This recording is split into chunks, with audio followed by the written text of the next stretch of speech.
Alright, we go here and it says months later when the chest was almost full, I added 2 5-inch round Colombian gold mirrors. Okay? Now let's go look at the gold mirrors.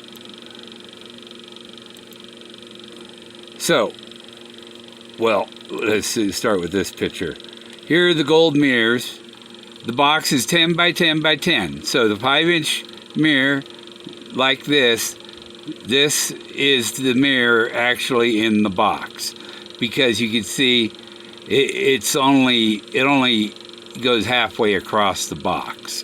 So that's the 5-inch mirror. That one's probably accurate. That one's accurate.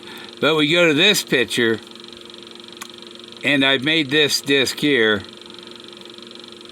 5 inches. See, it covers half the span of the box at that same distance. And then if you move that, all I'm going to do is grab it and move it. That thing's just moving it. I'm not resizing it. And put it over here on that disc, and look at the difference in size. These discs here are photoshopped. They're photoshopped on there. Definitely. That's it.